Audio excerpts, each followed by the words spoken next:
Diyos ng Digmaan Azura. Kabanata 376, Yan Huang Demon Armor. Weng. Senior Yan Huang. Nang lumitaw ang higanteng baw ng pagong, nawala rin ang pressure na pumipigil kay Xingju at sa iba pa. Bukod dito, lumitaw din ang figure ng isang matanda sa himpapawid. Ang matanda na ito ay nakasuot ng kulay abong balabal, ang kanyang buhok ay kulay abo, at ang kanyang mukha ay haggard. Ngunit kahit ganoon, masasabi pa rin ni Xingju na ito ang Yan Huang Devil Tortoise. Sa pagtingin sa kasalukuyang Yan Huang Devil Tortoise, hindi maiwasan ni Xingju na sumimangot. Ito ay dahil napagtanto ni Xingju na hindi lamang ang hitsura ng Yan Huang Devil Tortoise ay nagbago ng malaki, maging ang kulay abong baluti sa katawan nito ay nawala. Bukod dito, hamina ng husto ang aura nito. Maaaring isipin ng isa na ang labanan sa pagitan ng Yan Huang Devil Tortoise at ng Profound Understanding Ghost Phoenix ay hindi simple. Kuya Xingju, sino siya? Kasabay nito, si Li Xiaohan at ang Dragon Protection Tribe Leader ay dumating din sa panig ni Xingju. Sa pagtingin sa Yan Huang Devil Tortoise na lumitaw sa kalangitan, si Li Xiaohan ay nagpahayag ng mas nakakagulat na ekspresyon. Dahil naramdaman niya ang ganap na pagsupil mula sa aura ng Yan Huang Devil Tortoise. Weng. Bagamat ang espasyo ay kasalukuyang natatakpan ng higanteng baw ng pagong, ang kabibi ay maaari pa ring maglabas ng kakaibang liwanag, dahilan upang maging malinaw na nakikita ang lahat sa espasyo. At sa bilis ng Yan Huang Devil Tortoise, nang makita nito si Xingju at ang iba pa, agad itong lumitaw sa harap ni Xingju at ng iba pa. Xingju, magaling. Nang lumapag ang Yan Huang Devil Tortoise at nakitang naalis na ang spirit formation sa ibaba, ang Yan Huang Devil Tortoise ay nagpahayag ng ngiti ng papuri kay Xingju. Senior Yan Huang, ikaw. Gayunpaman, bilang tugon sa papuri ng Yan Huang Devil Tortoise, mas nag-aalala si Xingju kung bakit naging ganito ang Yan Huang Devil Tortoise. Sino itong batang babae? Ngunit bilang tugon sa tanong ni Xingju, ang Yan Huang Devil Tortoise ay tila sadyang iniiwasan ito.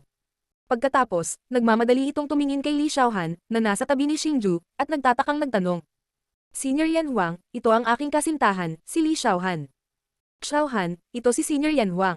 Nang makita ito, nagmamadaling nagpakilala si Xingju sa kanilang dalawa. Oh, mayroon kang napakagandang girlfriend. Ang swerte mo talaga sa mga babae. Pero sa itsura mo, hindi ka talaga nararapat sa kanya, hahaha. Pagkatapos pakinggan ang pagpapakilala ni Xingju, ang Yan Huang Devil Tortoise ay tumingin muna sa kanilang dalawa, pagkatapos ay tumawa ng mapaglaro. Ako. Matapos marinig ang mga salita ng Yan Huang Devil Tortoise, nagulat si Xingju. Pagkatapos, tumingin siya sa kanyang mabalahibong mga kamay at biglang napagtanto na siya ay nasa anyo ng isang kalahating hayop na hindi tao o hayop. Nang matuklasan niya ang hindi inaasahang pangyayaring ito, ibinaon ni Xingju ang kanyang awkward na tingin kay Li Xiaohan, para lamang makatanggap ng matamis na ngiti mula kay Li Xiaohan. Matono. Buzz. Nang makita ito, ngumiti ang Yan Huang Demonic Tortoise. Sa mahinang dagandong, ang katawan ni Xingju ay nagbuga ng liwanag at bumalik sa kanyang gwapong hitsura ng kabataan. Matanda mula sa Dragon Guardian Tribe, sundan mo ako para makita ang Heaven Refine ng Rogue Dragon. Matapos iwaksi ang sumpa kay Xingju, tiningnan ng Yan Huang Demonic Tortoise ang pinuno ng Dragon Guardian Tribe, pagkatapos ay tumalon sa kailaliman ng hadlang na naalis. Hehe. Nang makita ito, ang pinuno ng Dragon Guardian Tribe ay tumawa din ng awkwardly. Pagkatapos, tumalon din siya sa kailaliman ng barrier sa likod ng Yan Huang Demonic Tortoise. Tanging sina Xingju at Li Xiaohan, ang mag-asawang matagal nang hindi nagkita, ang naiwan. Kuya Xingju, akala ko hindi ka na mababago. Pagkaalis nilang dalawa, matamis na ngumiti si Li Xiaohan. Tumalon siya at nahulog sa yakap ni Xingju. Pagkatapos, ginamit niya ang kanyang matamis na boses at sinabi sa malambing na boses. Sabi ko, Xiaohan, sa itsura ko ngayon, paano mo ako nakilala? Hawak ang maliit na kagandahan sa kanyang mga bisig, naulilitong tanong ni Xingju. Kuya Xingju, nakalimutan mo na ba na ang ating mga kaluluwa ay naaakit sa isa't isa? Biglang itinaas ni Li Xiaohan ang kanyang ulo at nakangiting nagtanong. Oo, syempre, naalala ko. Tumanggo si Xingju bilang tugon. Ang pakiramdam na ito ay palaging gumagabay sa amin, mahigpit na nagdudugtong sa aming mga puso. Tapos kung pumasok sa antas na ito, ang pakiramdam na ito ay naging mas malinaw. Kahit na ako ay nasa Illusionary Moon Valley sa kabilang panig ng Toiring Heaven Domain Token, at mayroong malaki ang distansya sa pagitan ko at ni Kuya Xingju, ramdam ko pa rin ang lokasyon ni Xingju. Dahil sa pakiramdam na ito kaya ako nagpunta sa Beast City upang hanapin si Kuya Xingju. Kaya naman, gaano man kalaki ang pagbabago ng hitsura ni Kuya Xingju, makikilala pa rin ako ni Xiaohan bilang ang nag-iisang Kuya Xingju. Pinaikit ni Li Xiaohan ang kanyang mga mata at sinabi kay Xingju na may matamis na ngiti. Matapos marinig ang mga salita ni Li Xiaohan, sa wakas ay naunawaan ni Xingju kung paano siya natagpuan ni Li Xiaohan at kung paano niya ito nakilala. Pagkatapos noon, maikling sinabi ni Xingju kay Li Xiaohan ang tungkol kay Xiaolong. Pagkatapos, tumigil ang dalawa sa pag-uusap at lumundag sa kailaliman ng harang. Bagamat gusto nilang malaman kung ano ang naranasan ni Li Xiaohan, ang pagliligtas kay Xiaolong ang kanilang pangunahing prioridad. Matapos dumaan sa harang, nagkaroon ng malalim at maluwang na lagusan. May mga patong-patong ng mga pinto sa tunnel, ngunit sa sandaling ito, ang mga pinto ay nawasak lahat. Walang alinlangan, ito ay ang Yanhuang Devil Tortoise at ang pinuno ng Guardian Dragon Tribe. Xiaolong. Matapos dumaan sa 12-dosenang mga pinto, sa wakas ay dumating sina Xingju at Li Xiaohan sa isang maluwang na bulwagan na puno ng kakaibang aura. Sa sandaling ito, napansin din ni Xingju at Li Xiaohan si Xiaolong sa bulwagan. Sa sandaling ito, ang katawan ni Xiaolong ay natatakpan ng mga sugat, at siya ay mukhang sobrang haggard. Ang Yanhuang Devil Tortoise at ang pinuno ng Guardian Dragon Tribe ay nakaupo sa tabi niya. Tinatrato siya ng mga ito habang ipinapaliwanag sa kanya ang kanilang pagkakakilanlan. Xingju, bakit ikaw din? Xiaohan, si Xiaohan. Xiaohan, hindi ka patay. Hahaha, ang galing, ang galing. Sa ilalim ng tawag ni Xingju, tumingin din si Xiaolong sa direksyon ni Xingju. Nang makita niya si Li Xiaohan sa tabi ni Xingju, agad siyang natuwa.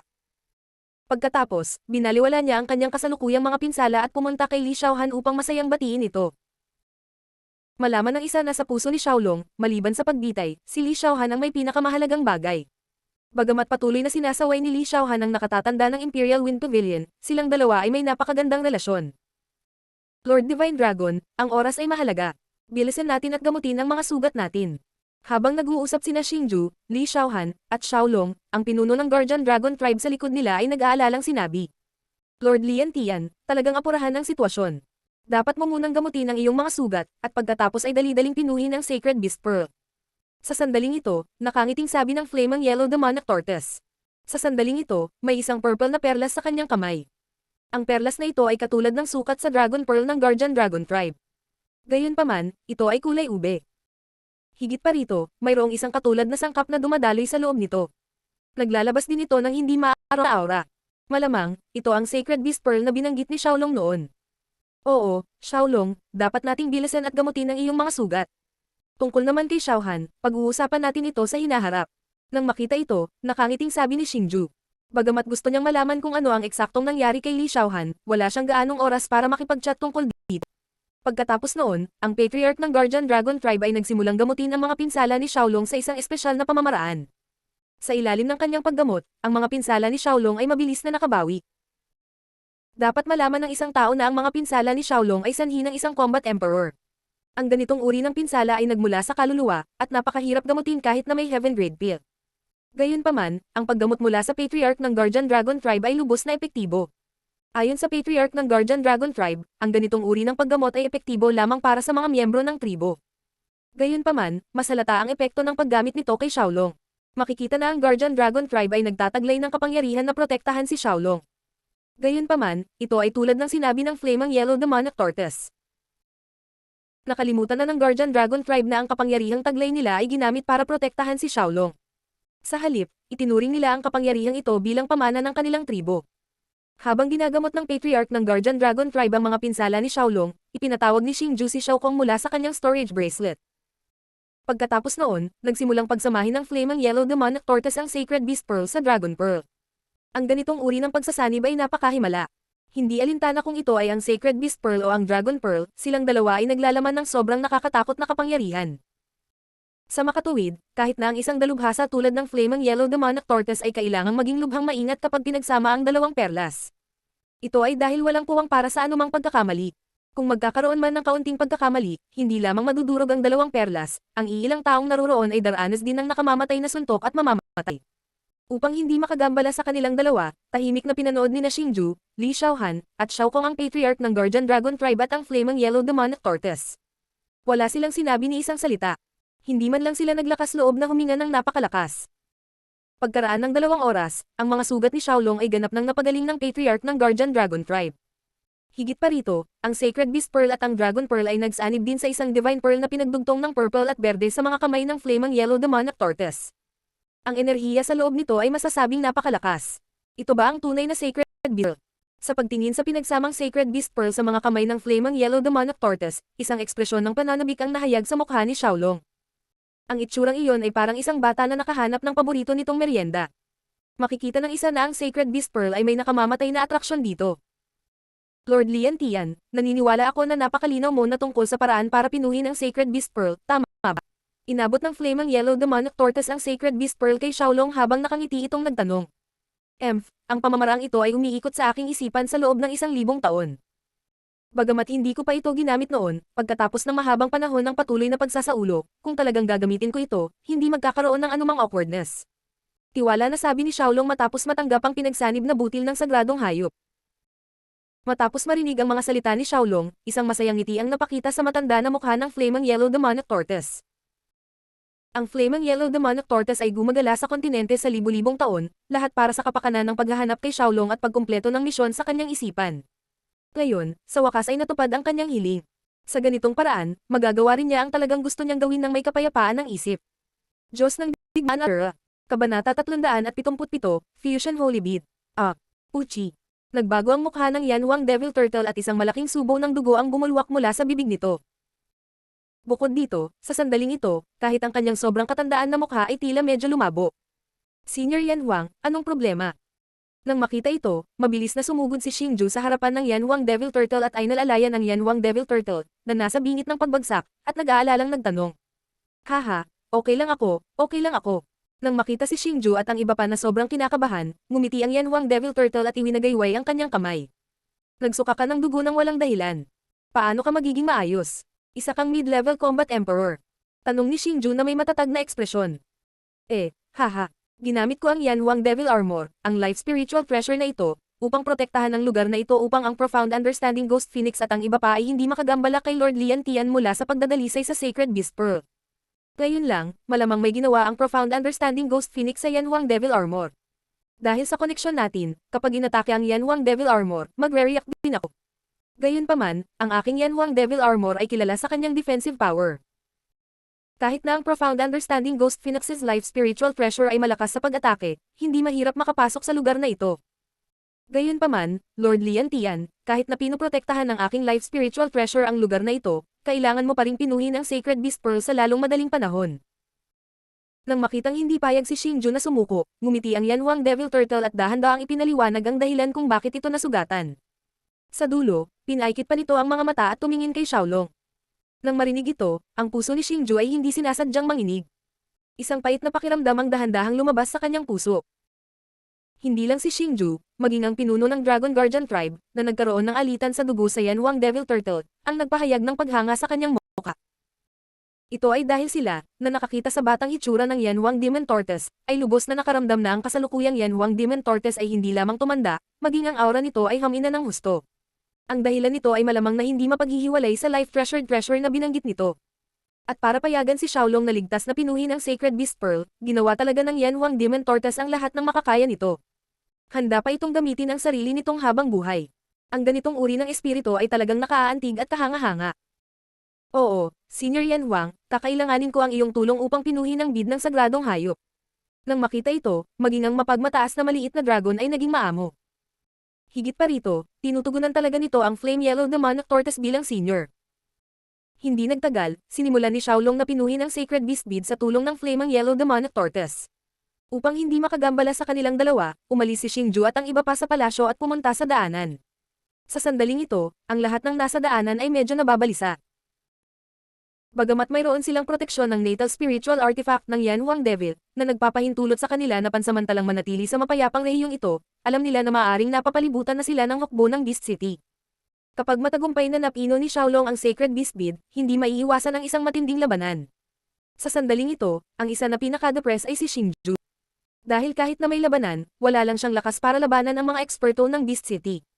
Ito ay isang bagay na hindi niya matanggap, na palaging nakikipagkompetensya. Sa sandaling ito, biglang itinuro ni Li Xiaohan ang isang sulok at tinanong si Xingju. Kuya Xingju, ano ang dapat nating gawin sa kanya? Sa sandaling ito, ang Purple Feathered Golden Hawk na nakuha ng Patriarch ng Dragon Guardian Tribe ay nakahiga doon na walang malay. Nang makita niya ang Purple Feathered Golden Hawk, ang mga mata ni Xingju ay hindi napigil ang lumiwanag nang biglang may pumasok na ideya sa kanyang isipan. Xiaohan, Senior Longyan, kailangan ko pa kayong dalawa na tulungan ako sa isang bagay.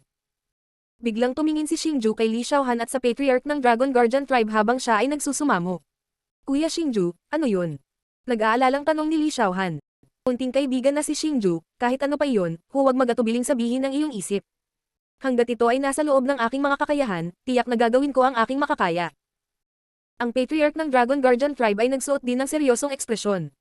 Ang aking purple gold armor ay dating isang spiritual weapon. Gayunpaman, dahil ito ay lubhang nasira, ito ay naging isang high-grade bejeweled weapon. Kahit na ganoon, mayroon pa rin itong potensyal na maging isang spiritual weapon. Hindi mahirap ibalik ito sa isang spiritual weapon. Ang kailangan ko lang gawin ay silang isang weapon spirit sa loob nito. Nagkataon lang na nalaman ko kung paano tataka ng isang weapon spirit sa Demon Refiner tribe. Sa makatuwid, ang gusto kong gawin ay silang purple feathered golden hawk sa aking purple gold armor upang ito ay maging isang spiritual weapon muli. Gayunpaman, itong purple feathered golden hawk ay isang combat emperor. Sa aking lakas, hindi ko ito matagumpay na may tatatak. Sa makatuwid, kailangan ko ang iyong tulong.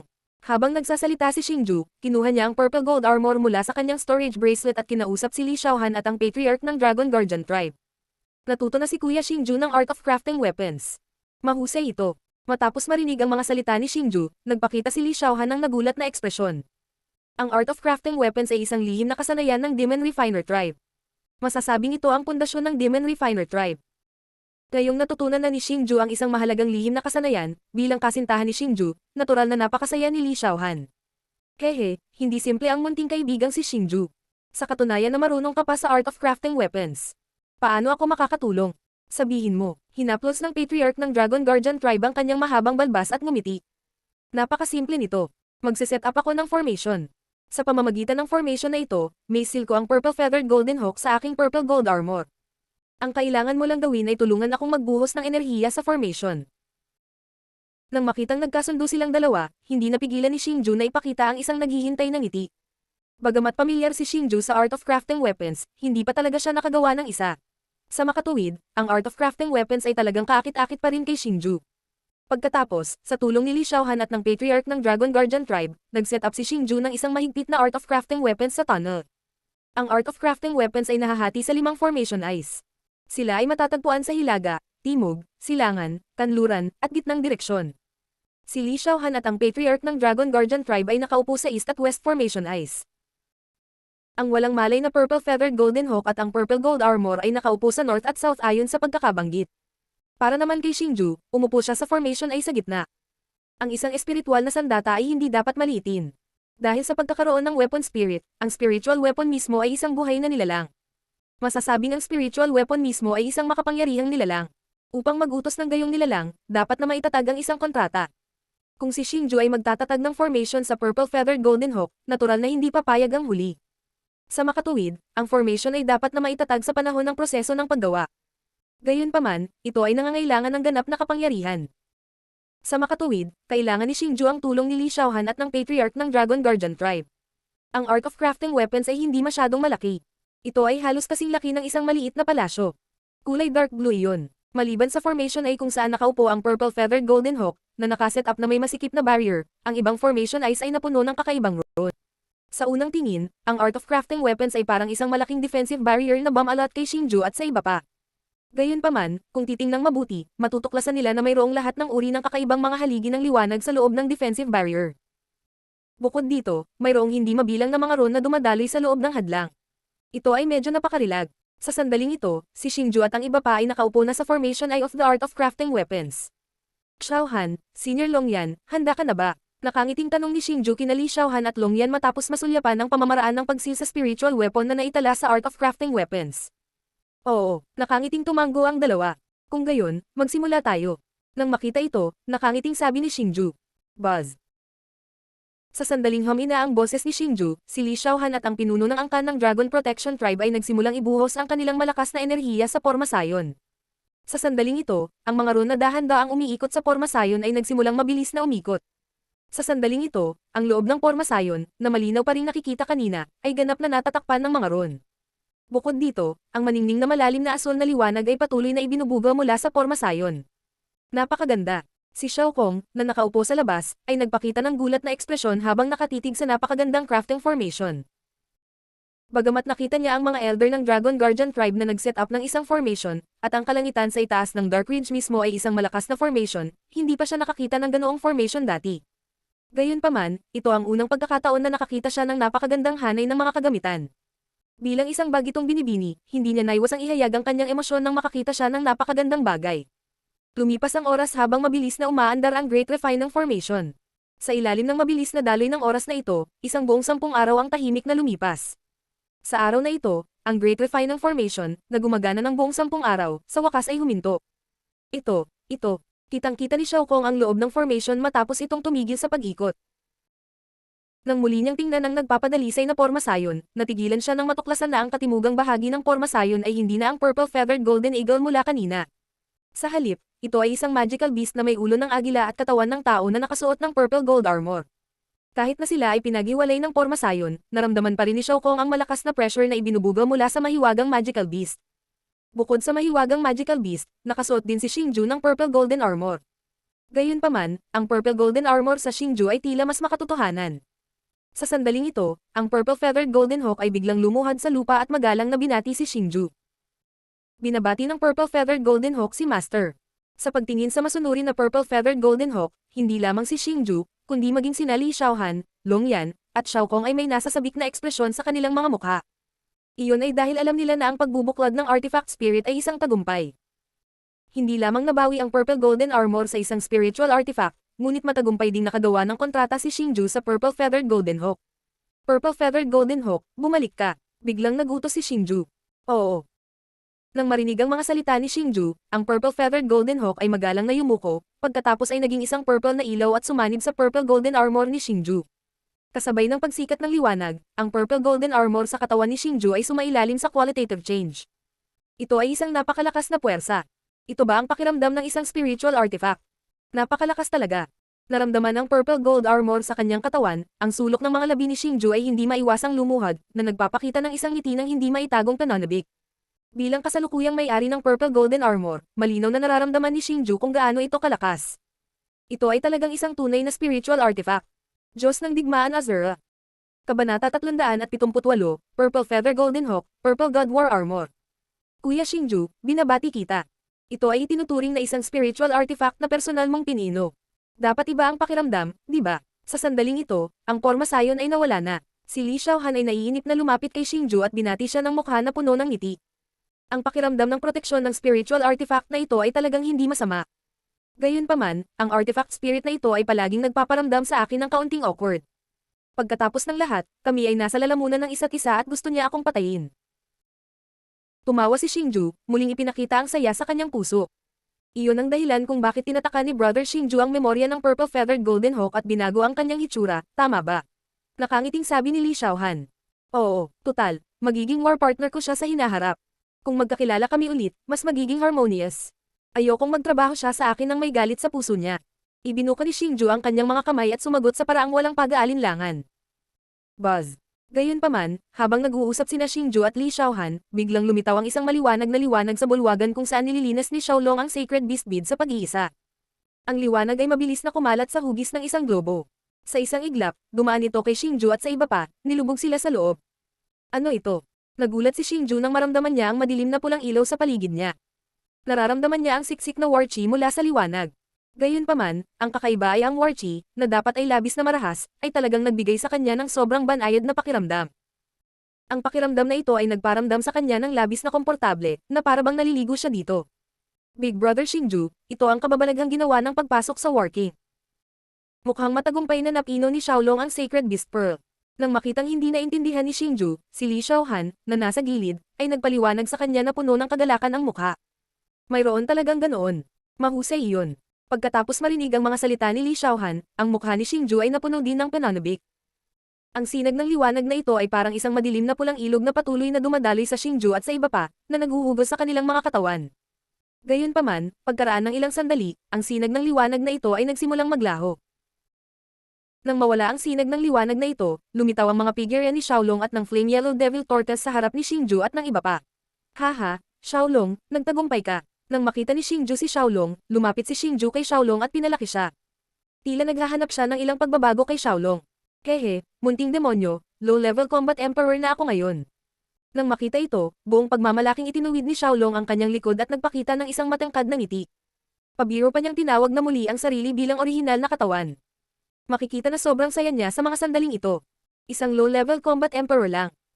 Gayunpaman, nang marinig ng patriarch ng Royal Guardian Dragon Clan ang mga salita ni Xiaolong, nagpakita siya ng nagulat na ekspresyon. Ayon sa mga talaan ng kanyang angkan, hanggat pinipino ng isang banal na dragon ang Dragon Pearl, ang lakas ng banal na dragon ay aabot man lang sa antas ng isang mid-level combat emperor at ang kanilang bloodline ay sasailalim sa pagbabago. Gayunpaman, tila walang nangyari. Bagaman matagumpay na napino ni Lord Lian Tian ang Sacred Beast Pearl, ang enerhiya sa Sacred Beast Pearl ay masyadong malakas. Hindi pa ito ganap na nababago sa lakas ni Lord Lian Tian. Sa makatuwid, kailangan pa rin ni Lord Lian Tian na mag-isa sa loob ng mahabang panahon upang ganap na pinuhin ang natitirang enerhiya sa kanyang katawan. Sa kanya lamang magising ang natal spiritual weapon na naninirahan sa kanyang katawan. Hanggat ganap na nililinis ni Lord Lian Tian ang enerhiya sa Sacred Beast Pearl, ma-activate ang bloodline ng iyong Royal Guardian Dragon Clan. Sa oras na iyon, magkakaroon ka ng bloodline power na hindi mas mahina o mas malakas pa kaysa sa mga sinaunang angkan. Tila alam ng Flame Yellow Devil Tortoise ang mga pagdududa sa puso ng Patriarch at nakangiting nagpaliwanag. Gaano katagal bago pinuhin ang natitirang enerhiya? Nang makita ito, nagtanong si Xingju na may matinding pag-aalala. Kung gaano katagal, hindi ako masyadong sigurado. Gayunpaman, tiyak na hindi sapat ang oras. Itong Flame Yellow Devil Armor ko ay hindi na magtatagal. Nakangiting sabi ng Flame Yellow Devil Tortoise. Matapos marinig ang mga salita ng Flame Yellow Devil Tortoise, parehong sina Xingju at Li Xiaohan ay hindi napigil ang magpakita ng hindi mapakali na ekspresyon sa kanilang mga mukha. Hindi lang isa o dalawang araw mula nang makapasok sila sa lugar na ito. Sa napakahabang panahon, hindi magiging mahirap para sa Beast City na tipunin ang lahat ng kanilang puwersa dito. Bagamat naabot na ni Xiaolong ang antas ng isang Combat Emperor, hindi pa niya nagising ang natal spiritual weapon sa kanyang katawan. Para kay Xingju, bagamat mayroon siyang spiritual weapon, isa lamang siyang War Emperor. Ang isang spiritual na sandata ay kapareho ng isang bejeweled weapon. Kung mas malakas ang may-ari, mas malakas ang espiritual na sandata. Sa kasalukuyang Combat Emperor level ni Xingju, kung i-activate niya ang Purple Gold Combat Armor ng buong lakas, maaabot lang niya ang level ng isang War Emperor. Kahit na binaliwala ang hukbo ng Beast City, ang Beast City Lord at ang apat na Great Guardian Generals, na hindi mas mahina kaysa sa Flame Yellow Devil Tortoise, ay mga buhay na hindi nila kayang labanan. Huwag kang mag-alala. Hanggat matagumpay na nililinas ni Lord Lian Tian ang natitirang enerhiya, kahit ang Demon Tongzuan ay walang magagawa sa iyo. Parang nararamdaman ang pag-aalala ng lahat, nakangiting sabi ng Flame Yellow Devil Tortoise. Natatakot ako na bago pa mapino ni Lord Divine Dragon ang natitirang enerhiya, mapadalisay na tayo ng hukbo ng Beast City. Ang Patriarch ng Royal Guardian Dragon Clan ay mukhang nag-aalala. Parang nahihirapan din siya sa sitwasyon ngayon. Matandang kaibigan, lumabas ka. Ngunit pagkatapos marinig ang mga salita ng pinuno ng Guardian Dragon Tribe, ang Yanhuang Devil Tortoise ay ngumiti ng mahina, pagkatapos ay ngumiti ng mahina sa kawalan. Buzz. Nang matapos magsalita ang Flame Yellow Devil Tortoise, ang espasyo sa itaas ng Xingju at ang iba pa ay nagsimulang manginig ng husto. Pagkatapos, isang malaking figure ang lumitaw sa paningin ng lahat. Isa itong beastman na may katawan ng hayop. Nakasuot ito ng kulay abong baluti na eksaktong kapareho ng isinuot ng Flame Yellow Devil Tortoise. Bukod dito, mula sa beastman na ito, si Xingju at ang iba pa ay nakakaramdam ng aura na hindi mas mahina kaysa sa Flame Yellow Devil Tortoise. Malinaw, ito ang artifact spirit ng Flame Yellow Devil Tortoise's life spiritual artifact. Old friend, mamaya ko na lang sila iiwan. Wala ka namang mga pagtutol diba? Nang lumitaw ang makapangyarihang artifact spirit, nakangiting sabi ng Flame Yellow Devil Tortoise. Bukod dito, ang kanyang saloobin sa espiritu ng artifact ay tulad ng sa isang matandang kaibigan. Ikaw na matanda ka, sinundan kita ng maraming taon. Kahit may mga pagtutol ako, makikinig ka ba? Biglang tumunog ang magaspang at malalim na boses ng artifact spirit. Sa loob ng boses na iyon, may bakas ng kawalan ng kakayahan. Xingju, Lord Heaven Refinang, mamaya, magbubukas ako ng space tunnel na wala sa pagitan ng mga sukat. Ang tunnel na ito ay makakatakas sa blockade ng Mystic Path Ghost Phoenix, at ang matandang kaibigan kong ito ang magdadala sa iyo palabas dito. Ang Flame Yellow Devil Tortoise ay biglang tumingin kay Xingju at sa maliit na dragon. Senior Yanhuang, ikaw naman. Bagamat nagulat si Xingju sa mga salita ng Flame Yellow Devil Tortoise, may naramdaman din siyang mali sa mga salita ng Flame Yellow Devil Tortoise. Tila hindi sinasadya ng Flame Yellow Devil Tortoise na umalis kasama sila. Siyempre gusto niyang manatili dito. Ang pagbubukas ng space tunnel na iyon ay mauubos ang kapangyarihan ng kanyang bloodline. At saka, dapat itong isama sa kapangyarihan ng Flame Yellow Devil Armor. Bagamat kaya kitang ilabas, hindi siya makakaalis sa lugar na ito. Bago makapagsalita ang Flame Yellow Devil Tortoise, malamig na sinabi ng artifact spirit. Walang kulang sa sama ng loob sa boses na iyon. Ano? Senior Yanhuang, hindi mo dapat ginayon. Pagkatapos marinig ang mga salita ng Flame Yellow Devil Tortoise, ang ekspresyon ni Xingju ay nagbago ng husto. Kahit na hindi alam ni Xingju kung gaano karaming enerhiya ang kailangan para buksan ang space tunnel na wala sa pagitan ng mga dimensyon, masasabi niya mula sa mga salita ng espiritu ng artifact na walang alinlangan na ito ay isang malaking halaga ng enerhiya. Gayunpaman, ang labis na ikinabahala ni Xingju ay napagkaalis ng lahat, ang Flame Yellow Devil Tortoise ay walang alinlangan na mahuhuli ng Mystic Path Ghost Phoenix. Ang mabisyo at walang awa na Mystic Path Ghost Phoenix na iyon ay hindi hahayaan ang Flame Yellow Devil Tortoise na umalis dahil lang sa kanyang amo. Xingju, hindi mapag-aalinlanganan ang dapat gawin ng isang lalaki. Bagaman hindi ko alam kung ano ang nangyari sa iyong ama, alam kong marami kang pasanin sa iyong mga balikat. Matapos marinig ang mga salita ni Xingju, ang ekspresyon ng Flame Yellow Devil Tortoise ay biglang naging mabagsik. Marami ka pang dapat gawin. Pero bago mo kumpletuhin ang mga bagay na iyon, ang unang bagay na kailangan mong gawin ay i-preserve ang iyong buhay. Kahit anong ibig sabihin ng kailangan mong gamitin, kailangan mong i-preserve ang sarili mong buhay. Kumpletuhin ang kailangan mong gawin. Sa sandaling ito, hindi na nagsalita pa si Xingju. Sa halip, ikinuyom niya ang kanyang mga kamao at dahan-dahang ibinaba ang kanyang ulo. Matagal na niyang alam na ngayon lang napagtanto ng Flame Yellow Devil Tortoise na hindi simple ang pagkamatay ng kanyang ama. Gayunpaman, sa oras na iyon, dahil hindi siya nagtitiwala dito, hindi niya sinabi dito ang lahat. At ngayon, ang Flame Yellow Devil Tortoise ay talagang handang isakripisyo ang sarili nitong buhay para iligtas sila. Dahil dito, labis na nakonsensya si Xingju. Bukod dito, naramdaman din niya na tama ang Flame Yellow Devil Tortoise. Talagang mayroon siyang napakahalagang bagay na dapat tapusin. Sa makatuwid, sa sandaling ito, hindi alam ni Xingju kung ano ang sasabihin. Kinaiinisan lang niya na hindi siya sapat na malakas para protektahan ang mga tao sa paligid niya. Xingju, libu-libong taon na akong naglakbay sa kontinente para tapusin ang aking misyon. Hanggat kaya kong tapusin ang misyon na ito, hindi ako magsisisi kahit na mamatay ako. Sa ngayon, bagamat nahanap ko na si Master Lian Tian at tinulungan ko siyang pinuhin ang Sacred Beast Orb, ang Earth Devouring Tiger ay isa pang alalahanin ko. Bagamat gusto ko talaga itong personal na tulungang mabawi ang kanyang lakas, tila imposible na ngayon. Kaya naman, kailangan kong bigyan mo ako ng pabor sa lakas nito. Ay palgako mo sa akin, dapat mong gawin ito. Biglang naging maamo muli ang tingin ng Flame Yellow Devil Tortoise. Pagkatapos, ipinasa nito ang isang nakatiklop na papel na bahagyang kumikinang kay Xingju. Senior Yan Huang, huwag kang mag-alala. Hindi ka pababayaan ni Xingju. Nang makita ito, si Xingju ay walang pag-aalinlangan. Matapos matanggap ang papel ay saad niya na puno ng determinasyon ang mukha. Ma'am, sa ganitong paraan, ang malaking bato na dumidiin sa puso ko sa libu-libong taon ay sa wakas ay maaangat. Matapos matanggap ni Xingju ang papel, dahan-daang lumakad pasulong ang Flame Yellow Devil Tortoise. Sa lumang mukha nito, may malabong ngiti, na parabang nakalaya na. Diyos ng Digmaan Azura. Kabanata 379, Desisyon ni Yellow Flame Demon Tortoise. Reincarnation Space, bumukas ka. Biglang, ang Flaming Yellow Demonic Tortoise ay bumuo ng kakaibang selyo gamit ang mga kamay nito. Kasabay nito, nagpakawala ito ng mahinang dagandong at puwang bago ito nagsimulang pumiglas ng marahas. How? Pagkatapos noon, ang espasyo ay nagsimulang mabilis na umikot tulad ng isang puyo ng tubig. Kasama ng pag-ikot na ito, isang dark red lumitaw ang kulay sa puyo ng tubig. Ang dark red ang kulay ay naging masiksik at masiksik hanggang sa lumitaw ang isang napakalaking madilim na pula na espasyo sa harap ng Flaming Yellow Demonic Tortoise. Nang lumitaw ang madilim na pula na espasyo, ang nakapalibot na espasyo ay marahas ding pumiglas, na parabang mayroong malakas na puwersa ng pagsipsip sa loob ng madilim na pula na espasyo, na naging sanhi ng pagsipsip sa nakapalibot na espasyo. Ngunit ang ikinabahala ni Xingju at ng iba pa ay ang patuloy na pagbagso ng hangin sa loob ng madilim pulang espasyo. Sa loob ng ihip ng hangin, tila nakakarinig sila ng mahinang pag-iyak. Ang mga tunog na iyon ay lubhang nakakatakot, na naging sanhi ng kanilang panginginig. Matandang kaibigan, ipaubaya ko na sila sa iyo. Matapos tawagin ang kakaibang espasyo, ang Flaming Yellow Demonic Tortoise ay tumalikod at ngumiti sa artifact spirit na lumulutang sa hangin. Ingatan mo ang sarili mo. Malamig na umungol ang artifact spirit.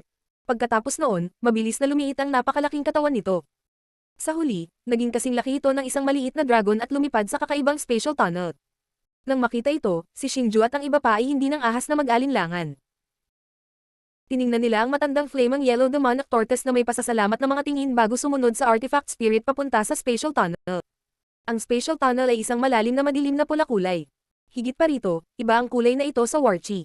Nagbigay ito ng hindi maipaliwanag na kakaibang pakiramdam. Ngunit ang pinaka nakakabagabag ay ang mahinang pag-iyak at pag-iyak na patuloy na nagmumula sa kailaliman ng spatial tunnel. Sumunod ka sa akin. May demonyo dito. Sa sandaling ito, biglang tumalikod ang artifact spirit sa harapan at kinausap si Xingju at ang iba pa na may seryosong ekspresyon. Demonyo? Anong demonyo? Nang marinig ang mga salita ng artifact spirit, si Xingju at ang iba pa ay natigilan saglit bago nagtanong. Nakakita na siya ng demonic beasts, spiritual beasts, at divine beasts, ngunit wala pa siyang narinig na demonyo noon. Ang terminong demonyo ay ginamit lamang upang ilarawan ng isang tao o isang demonic beast na masyadong mabangis. Ngunit mula sa mga salita ng artifact spirit, tila totoong umiral ang demonyo. Hindi ko masabi ng sigurado. Ang reincarnation space na ito ay hindi nakatali ng langit at lupa. Maaari itong tumawid sa kalooban. Kung tungkol sa pinanggalingan nito, walang nakakaalam. Kahit na ang reincarnation space ay isang bagay na naintindihan ng matandang flaming yellow demonic beast 100 taon na ang nakalilipas. Ito ay masasabing isang pamana mula sa kanyang mga alaala. Gayunpaman, sinabi lamang sa kanya ng mana na ito ang espasyo ay tinatawag na reincarnation space. At sa reincarnation space na ito, mayroon talagang isang grupo ng mga misteryosong nilalang. Hindi sila tao o demonyong hayop. Pangit sila ngunit walang anyo, at malinaw kung masasabi sa iyo ang isang bagay. Mayroon silang lakas ng isang combat emperor.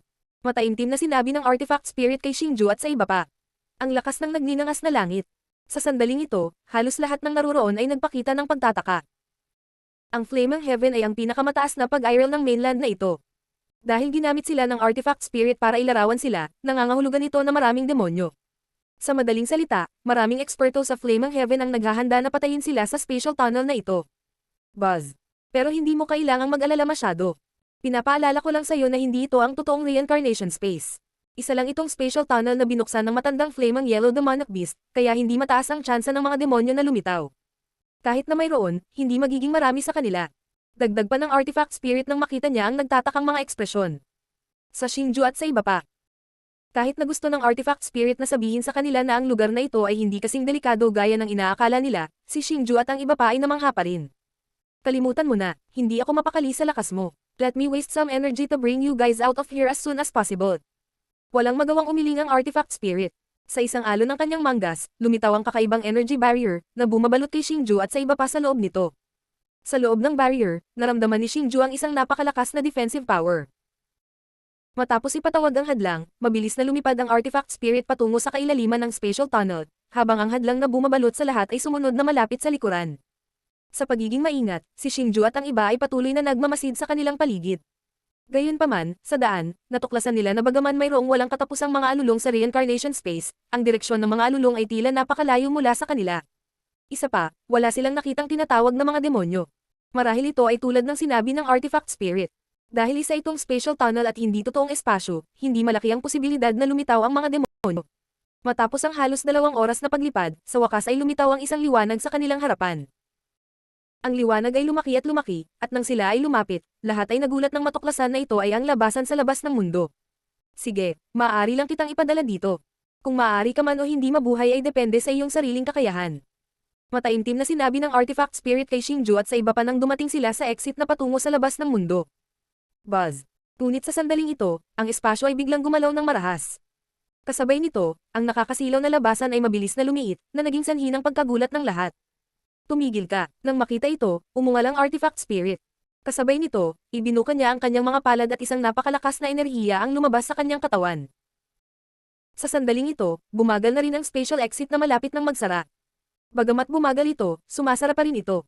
Lahat kayo, umalis kayo dali. Hindi ako makatagal. Kasabay nito, inalis ng artifact spirit ang barrier na bumabalot kay Xingju at sa iba pa at sumigaw sa lahat. Terena, nang makita ito, itinikom ni Xingju ang kanyang mga ngipin. Maya-maya pa, lumukso siya at mabilis na lumipad patungo sa pasukan. Sa likod niya, si Li Xiaohan, Xiaolong at ang patriarch ng Protectorate Dragon Clan ay mabilis ding sumunod. Dahil sa sandaling ito, walang puwang para sa anumang pag-aalinlangan. Buzz. Habang tinatakpan sila ng nakakasilaw na liwanag, matagumpay na nakaalis si Xingju at ang iba pa mula sa kakaibang reincarnation space. Paglabas pa lang nila, mabilis na nagsara ang espasyo at nawala. Sa pagtingin sa lugar kung saan nawala ang espasyo, ang ekspresyon ni Xingju ay naging medyo malungkot. Ang biglaang paglitaw ng problema sa space tunnel ay nangangahulugan na tiyak na may nangyari sa Yanhuang Devil Tortoise. Bukod dito, ang puwang na ito ay mabilis na nagsasara. Marahil kahit ang immortal na treasure spirit ng Yanhuang Demon Armor ay hindi makakatakas mula sa kakaibang espasyong iyon. Sa orihinal, ang space tunnel ay binuksan ng Yanhuang Demon Tortoise, kaya isa itong espesyal na space tunnel. Gayunpaman, pagkatapos mawala ang space tunnel, mahuhulog ito sa totoong reincarnation space. At saka, may tinatawag na Diablo doon. Kahit na makapangyarihan ng artifact spirit, tiyak na nasa panganib ito kapag nahulog ito sa lugar na iyon. Ngunit sa sandaling ito, biglang lumapit si Li Xiaohan sa tabi ni Xingju at itinuro ang likod ni Xingju at ang iba pa. Kuya Xingju, tingnan mo. Nang lumingon si Xingju, agad na nagulat ang kanyang mukha. Dahil natuklasan niya na hindi pala talaga sila kalayuan sa Fenghuami City. Sa loob lamang ng 2 oras, nakarating na sila sa Fenghuami City. Masyadong hindi kapanipaniwala ang bilis na ito. Talagang nag-effort si Senior Yanhuang. Sarili lang natin ang maaasahan natin ngayon. Sa pagtingin sa pamilyar na Fenghuami City sa ibaba, ang mukha ni Xingju ay puno ng pasasalamat habang sinabi niya sa mahinang boses. Tungkol sa Azura Palace, ang Yanhuang Devil Tortoise ay nagtanong kay Xingju tungkol dito. Siya ay malinaw na nagtanong tungkol sa lokasyon ng Azura Palace na pinakapinagtatanggol na lungsod. Halata na ang Yanhuang Devil Tortoise ay na-anticipate na ang araw na ito, at naplano na niyang gamitin ang sarili niyang lakas para i-teleport sila dito. Pagkatapos noon, mabilis na nakarating si Xingju at ang iba pa sa Fenghuami City. Pagkarating sa lungsod, hindi nagpapahinga si Xingju kasama ng iba. Sa halip, apurahang tinipon niya ang lahat ng nakatataas sa Azura Palace at naglabas ng isang agarang lihim na utos. Ang nilalaman ng lihim na utos ay ang lahat ng mga nakatataas sa Azura Palace, kabilang ang mga tao mula sa panloob at panlabas na mga rehiyon ng Toiring Sky Domain, ay dapat pumunta sa Fenghuami City sa pamamagitan ng teleportation array. Nang dumating ang lahat, inactivate ni Xingju ang Soul Confusion Formation. Para sa mga tao mula sa mga panlabas na rehiyon ng Toiring Sky Domain, inutusan sila ni Xingju na umatras sa Azura Palace sa mga panlabas na rehiyon at i-activate ang Azura Grand Formation upang ipagtanggol ang lungsod. Tulad ng para sa Defensive Formation, ito ay isaaktibo ng walang katiyakan hanggang sa maglabas si Xingju ng isa pang utos. Bagamat itinago ni Xingju ang kanyang pagkakakilanlan upang iligtas si Xiaolong ay nakuha ng Azura Palace. Hindi lamang nawala ng Xiaolong ang Beast City Lord, nawala pa ang Sacred Beast Orb, na itinuring niyang pinakamahalagang kayamanan. Siguradong nababaliw na siya ngayon. Sa ganitong mga kalagayan, hindi maiiwasan na salakayin niya ang Azura Palace. Kung ganoon talaga, ang Azura Palace ay nahaharap sa isang kalamidad ng pagkawasak. Sa makatuwid, kailangang maging handa si Xingju. Bagamat hindi niya alam kung ang Soul Confusion Formation ng Fenghuami City at ang Defensive Formation ng Azura Palace ay makakalaban sa pag-atake ng isang Combat Emperor, ito lang ang tanging magagawa ni Xingju ngayon. Para kay Elder Feng, Su Linier, at sa iba pa na malapit kay Xingju, hindi sila inilagay ni Xingju sa Soul Confusion Formation ng Fenghuami City. Sa halip, inutusan niya silang magtago sa guho na maaaring makapagpabagal ng oras. Kung wala ang susi, halos imposibleng mahanap ang pagkasira. Sa makatuwid, ito ang pinakaligtas na lugar. Gayunpaman, ang espasyo ng pagkawasak ay limitado. Hindi may tago ni Xingju ang buong hukbo ng Azura Palace sa loob nito. Matapos ayusin ang lahat, hindi nagtago sa pagkasira sina Xingju at Li Xiaohan kasama ang iba. Sa halip, pumunta sila sa Illusionary Moon Valley. Dumating si Li Xiaohan upang hanapin si Xingju. Una, gusto niyang sabihin kay Xingju na ayos lang siya. Pangalawa, mayroong isang napakahalagang bagay na nangangailangan ng atensyon ni Xingju. Diyos ng Digmaan Azura. Kabanata 380, Reincarnation Space. Xiaohan, anong nangyayari? Mas mabuting sabihin mo sa akin. Pagkatapos ng ilang araw na paglalakbay, dumating sina Xingju at Li Xiaohan sa Ancient Teleportation Array sa ilalim ng Moon Illusion Valley. Ang sinaunang teleportation array na ito ay dating nasa ilalim ng kontrol ng Union Palace, ngunit ito ngayon ay nasa ilalim ng kontrol ng Azura Palace.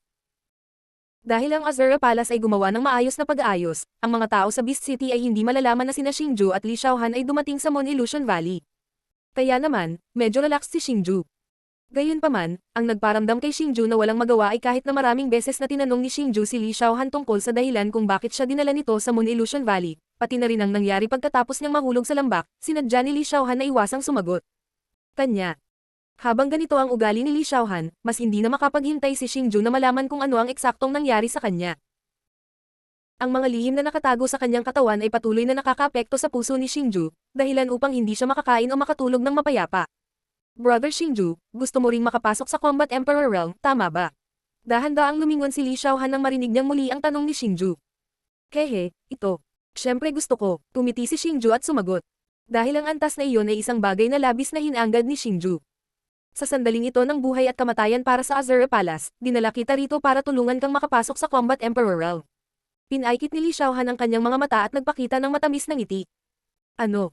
Xiaohan, sabi mo. Tulungan mo akong makapasok sa Combat Emperor Realm. Tama ba ang narinig ko? Matapos marinig ang mga salita ni Li Xiaohan, nagulat si Xingju. Puno ng hindi makapaniwala ang gwapo niyang mukha.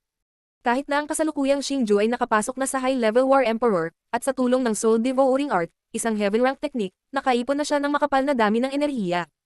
Gayunpaman, ang distansya sa threshold ng Combat Emperor, naramdaman pa rin ni Xingju na napakalayo nito, at hindi niya naramdaman na hahawakan na niya ito. Ngunit ngayon na talagang sinabi ni Li Xiaohan na tutulungan niya itong makalusot sa Combat Emperor, paanong hindi masasabik si Xingju? Kuya Xingju, ang dahilan kung bakit nagawa kong malagpasan ang malaking hadlang ng Combat Emperor sa napakaikling panahon at direktang humakbang sa hari ng digmaan at nahawakan ang kapangyarihan nitong Mysticmon. Lahat ito ay dahil may taong handang tumulong sa akin, at ang taong iyon ay ang Valley Master ng Illusory Moon Valley, ang aking guro. Sa pagtingin sa gulat na mukha ni Xingju, pinaikit ni Li Xiaohan ang kanyang mga mata at nagpatuloy sa pagdaragdag. Master. Ang Valley Master ng Phantom Moon Valley. Little Han, anong nangyayari? Sabihin mo sa akin ng detalyado. Bagamat alam ni Xingju ang naranasan ni Li Xiaohan sa Illusory Moon Valley, nabigla pa rin siya matapos marinig ang mga salita ni Li Xiaohan. Ganito, Kuya Xingju. Ang Illusory Moon Valley na ito ay hindi isang lugar na walang may-ari. Mayroong isang napakalakas na eksperto na naninirahan sa pag-iisa sa Illusory Moon Valley. Ang taong iyon ay ang Valley Master ng Illusory Moon Valley. Kung tungkol sa kakaibang phenomenon sa Illusory Moon Valley, ito ang lahat ay dulot ng kanya. Nang nahulog ako sa lambak, iniligtas ako ng Valley Master ng Illusory Moon Valley. Higit pa rito, handa niya akong tanggapin bilang kanyang disipulo at ibinigay sa akin ang kanyang kapangyarihan ng Mysticmon. Nang maglaon, tinulungan pa niya ako na umabot sa antas ng isang Combat Emperor. At ang pinaka nagkataon lang ay magkakilala ang aking guro at ang ama ni Kuya Xingju. Nang marinig niya ang tungkol kay Kuya Xingju, nagpa siya siyang tulungan si Kuya Xingju. Kaya naman, hiniling niya sa akin na dalhin si Kuya Xingju sa ang Illusory Moon Valley dahil gusto ni Master na tulungan si Kuya Xingju na makapasok sa antas ng isang hari ng digmaan. Nang makita ang blankong ekspresyon sa mukha ni Xingju, hindi na natiis ni Li Xiaohan na magtanong pa ng mga bagtong. Sa halip, dahan-dahan niyang ikinwento ang nangyari. Hindi ko akalain na magkakaroon ng ganoon kalakas na eksperto na naninirahan sa pag-iisa sa Illusory Moon Valley. Mukhang ang Tong-Iring Heavens region ay hindi kasing simple nang nakikita nito sa ibabaw. Si Xingju ay napakatalino. Matapos makinig sa kwento ni Li Xiaohan, halos naunawaan niya ang nangyari. Higit pa rito, lalo siyang namangha sa makapangyarihang guro ni Li Xiaohan. Upang matulungan si Li Xiaohan na makapasok sa antas ng isang Combat Emperor sa napakaikling panahon, malamang na walang sinuman sa apat na pangunahing puwersa ang nagtataglay ng ganoong lakas. Mula dito, makikita kung gaano kalakas ang master ni Li Xiaohan, ang Valley Master ng Illusory Moon Valley. Matapos maunawaan ang nangyari, sinundan ni Xingju si Li Xiaohan sa Illusory Moon Valley. Sa pangunguna ni Li Xiaohan, hindi lamang nakawala sina Xingju at Li Xiaohan mula sa malakas na puwersa ng pagsipsip, nagawa rin nilang malagpasan ang kakaibang fog. Mula dito, nakakuha sila ng isang tiyak na distansya ng paningin. Sa sobrang bilis nila, mabilis silang nakarating sa ilalim ng Illusory Moon Valley. Napakaganda. Ito ay simpleng paraiso sa lupa, isang paraiso. Nang makarating sila sa ilalim ng Illusory Moon Valley, hindi maiwasang lumiwanag ang mga mata ni Xingju. Sa sandaling ito, siya ay lubos na namangha sa lahat ng nasa harapan niya. Dahil lahat ng bagay sa Illusory Moon Valley ay pambihira. Walang makikita sa labas ng mundo. Ang ilalim ng Illusory Moon Valley ay napakalaki, na parabang isa itong mundo. Ang matataas na sinaunang puno ay libu-libong metro ang taas, ngunit kulay rosas ang mga ito. Iba't ibang hugis ang mga kakaibang bulaklak at damo na napupuno ng halimuyak ng mga bulaklak. Higit pa rito, sa Illusory Moon Valley, maging ang mga halaman o ang mga puno, lahat ng mga ito ay may isang layer ng mahinang kinang na namamalagi sa kanilang paligid. Para silang may sariling buhay at magandang hitsura. Bilang karagdagan, mayroong isang malaking asul na buwan na nakasabit sa itaas ng Illusory Moon Valley na puno ng fog. Ang ilalim ng Illusory Moon Valley ay napuno ng ningning. Iba't ibang uri ng magandang ningning ang sumikat sa lahat ng dako. Ito ay ilang beses na mas maganda kaysa sa isang dreamland. Aw, aw, nang si Xingju ay nalubog sa magandang tanawin sa kanyang harapan, isang kakaibang dagandong ang biglang umalangaw na nagpagising kay Xingju. Pagtingin sa direksyon ng tunog, mas nabigla si Xingju nang makitang mayroon talagang ilang puting crane sa kalangitan. Napakaganda ng hugis ng mga puting crane kaya hindi pa ito nakita ni Xingju. Bukod dito, ang kanilang mga katawan ay talagang 12-12 metro ang taas. Makikita na hindi sila ordinaryong mga ibon, ngunit malinaw na hindi sila mahiwagang hayop. Xiaohan, ano ito? Sa pagdududa sa kanyang puso, itinuro ni Xingju ang malalaking puting crane sa kalangitan at nagtanong. Kuya Xingju, pareho sila ni Xiaobai. Mga spiritual beast sila.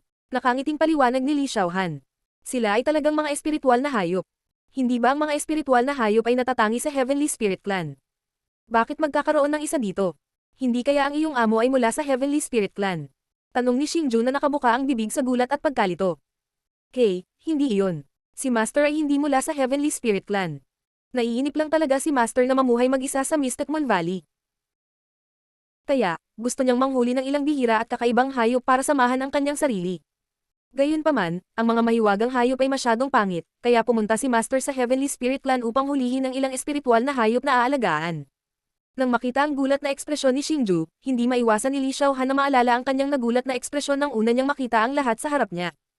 Nahuli talaga sila sa Heavenly Spirit Clan. Gulp. Matapos marinig ang mga salita ni Li Xiaohan, hindi napigilan ni Xingju na lumunok dahil alam niya na ang mga espiritual na hayop ng Heavenly Spirit Clan ay ang pinakakahanga-hangang kayamanan ng clan.